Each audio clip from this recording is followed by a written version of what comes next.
Chapter 15. Sir Walter had taken a very good house in Camden Place, a lofty, dignified situation, such as becomes a man of consequence, and both he and Elizabeth were settled there, much to their satisfaction. Anne entered it with a sinking heart, anticipating an imprisonment of many months, and anxiously saying to herself, "Oh, when shall I leave you again?" A degree of unexpected cordiality, however, in the welcome she received, did her good. Her father and sister were glad to see her, for the sake of showing her the house and furniture, and met her with kindness. Her making a fourth when they sat down to dinner was noticed as an advantage. Mrs. Clay was very pleasant, and very smiling, but her courtesies and smiles were more a matter of course. Anne had always felt that she would pretend what was proper on her arrival, but the complaisance of the others was unlooked for. They were evidently in excellent spirits, and she was soon to listen to the causes. They had no inclination to listen to her. After laying out for some compliments of being deeply regretted in their old neighbourhood, which Anne could not pay, they had only a few faint inquiries to make, before the talk must be all their own. Uppercross excited no interest, Kellynch very little. It was all Bath. They had the pleasure of assuring her that Bath more than answered their expectations in every respect.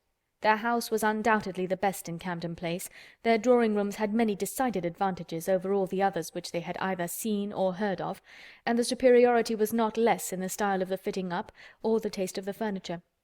Their acquaintance was exceedingly sought after. Everybody was wanting to visit them. They had drawn back from many introductions, and still were perpetually having cards left by people of whom they knew nothing. Here were funds of enjoyment. Could Anne wonder that her father and sister were happy? She might not wonder, but she must sigh that her father should feel no degradation in his change, should see nothing to regret in the duties and dignity of the resident landholder, should find so much to be in vain of in the littlenesses of a town, and she must sigh and smile and wonder too, as Elizabeth threw open the folding doors and walked with exultation from one drawing-room to the other, boasting of their space, at the possibility of that woman, who had been mistress of Kellynch Hall, finding extent to be proud of between two walls perhaps 30 feet asunder. But this was not all which they had to make them happy. They had Mr. Elliot too. Anne had a great deal to hear of Mr. Elliot. He was not only pardoned, they were delighted with him. He had been in Bath about a fortnight. He had passed through Bath in November, in his way to London, when the intelligence of Sir Walter's being settled there had of course reached him, though only 24 hours in the place, but he had not been able to avail himself of it. But he had now been a fortnight in Bath, and his first object on arriving had been to leave his card in Camden Place, following it up by such assiduous endeavours to meet, and when they did meet, by such great openness of conduct, such readiness to apologize for the past, such solicitude to be received as a relation again, that their former good understanding was completely re-established. They had not a fault to find in him. He had explained away all the appearance of neglect on his own side. It had originated in misapprehension entirely. He had never had any idea of throwing himself off. He had feared that he was thrown off, but knew not why, and delicacy had kept him silent. Upon the hint of having spoken disrespectfully or carelessly of the family and the family honours, he was quite indignant. He who had ever boasted of being an Elliot, and whose feelings as to connection were only too strict to suit the unfeudal tone of the present day. He was astonished indeed, but his character and general conduct must refute it. He could refer Sir Walter to all who knew him, and certainly the pains he had been taking on this, the first opportunity of reconciliation, to be restored to the footing of a relation and heir presumptive, was a strong proof of his opinions on the subject. The circumstances of his marriage, too, were found to admit of much extenuation. This was an article not to be entered on by himself, but a very intimate friend of his, a Colonel Wallis, a highly respectable man, perfectly the gentleman, and not an ill-looking man, Sir Walter added, who was living in very good style in Marlborough Buildings, and had, at his own particular request, been admitted to their acquaintance through Mr. Elliot, had mentioned one or two things relative to the marriage, which made a material difference in the discredit of it. Colonel Wallis had known Mr. Elliot long, had been well acquainted also with his wife, had perfectly understood the whole story. She was certainly not a woman of family, but well educated, accomplished, rich, and excessively in love with his friend. There had been the charm. She had sought him. Without that attraction, not all her money would have tempted Elliot, and Sir Walter was, moreover, assured of her having been a very fine woman. Here was a great deal to soften the business. A very fine woman with a large fortune in love with him. Sir Walter seemed to admit it as a complete apology, and though Elizabeth could not see the circumstance in quite so favourable a light, she allowed it to be a great extenuation. Mr. Elliot had called repeatedly, had dined with them once, evidently delighted by the distinction of being asked, for they gave no dinners in general, delighted, in short, by every proof of cousinly notice, and placing his whole happiness in being on intimate terms in Camden Place. Anne listened, but without quite understanding it. Allowances, large allowances, she knew, must be made for the ideas of those who spoke. She heard it all under embellishment. All that sounded extravagant or irrational in the progress of the reconciliation might have no origin but in the language of the relators.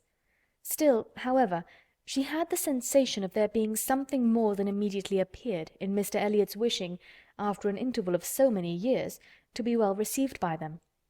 In a worldly view, he had nothing to gain by being on terms with Sir Walter, nothing to risk by a state of variance. In all probability he was already the richer of the two, and the Kellynch estate would as surely be his hereafter as the title. A sensible man, and he had looked very like a sensible man, why should it be an object to him? She could only offer one solution. It was, perhaps, for Elizabeth's sake. There might really have been a liking formerly, though convenience and accident had drawn him a different way, and now that he could afford to please himself, he might mean to pay his addresses to her.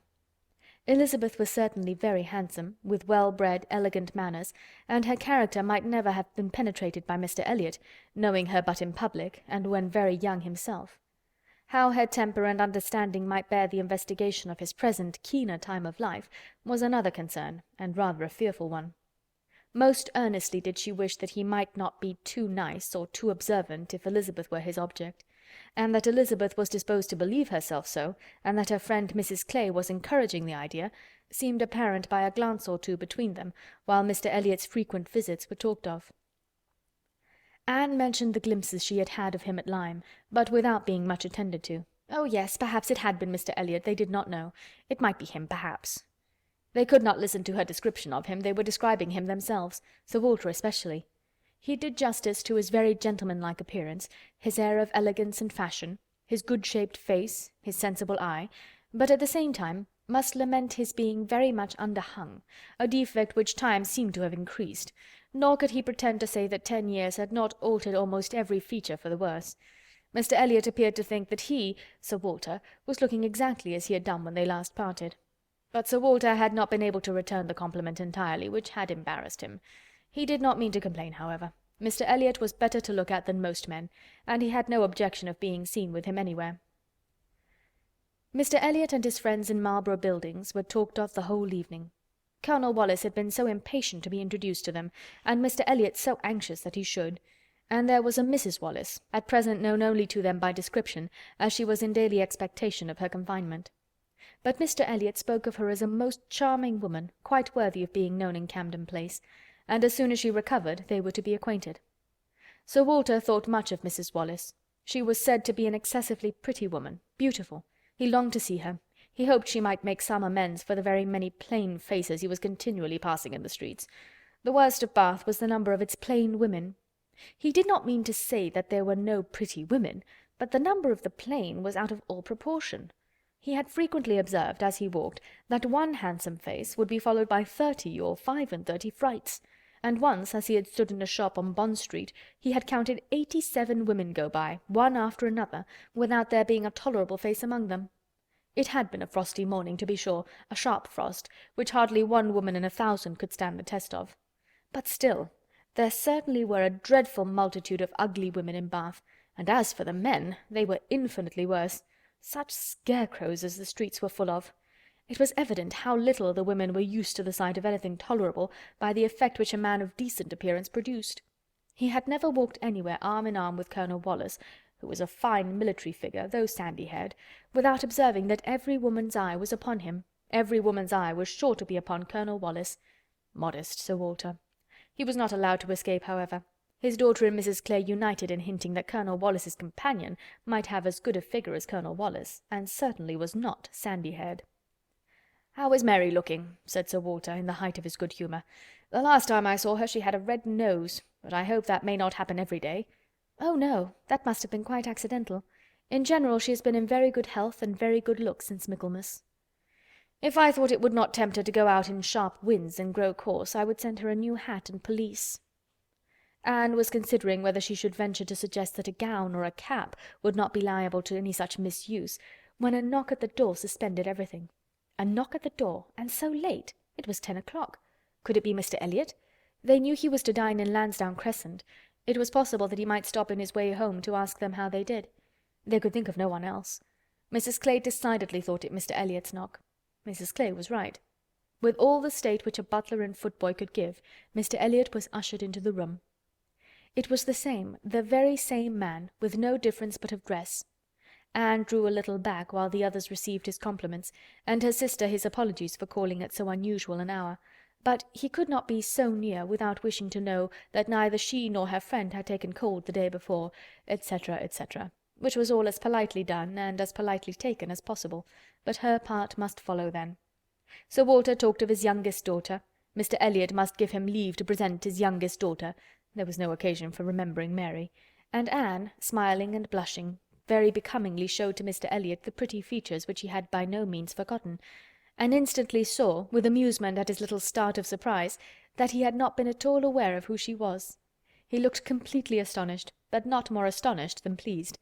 His eyes brightened, and with the most perfect alacrity he welcomed the relationship, alluded to the past, and entreated to be received as an acquaintance already. He was quite as good-looking as he had appeared at Lyme, his countenance improved by speaking, and his manners were so exactly what they ought to be, so polished, so easy, so particularly agreeable, that she could compare them in excellence to only one person's manners. They were not the same, but they were perhaps equally good. He sat down with them, and improved their conversation very much. There could be no doubt of his being a sensible man. 10 minutes were enough to clarify that. His tone, his expressions, his choice of subject, his knowing where to stop, it was all the operation of a sensible, discerning mind. As soon as he could, he began to talk to her of Lyme, wanting to compare opinions respecting the place, but especially wanting to speak of the circumstance of their happening to be guests in the same inn at the same time, to give his own route, understanding something of hers, and regret that he should have lost such an opportunity of paying his respects to her. She gave him a short account of her party and business at Lyme. His regret increased as he listened.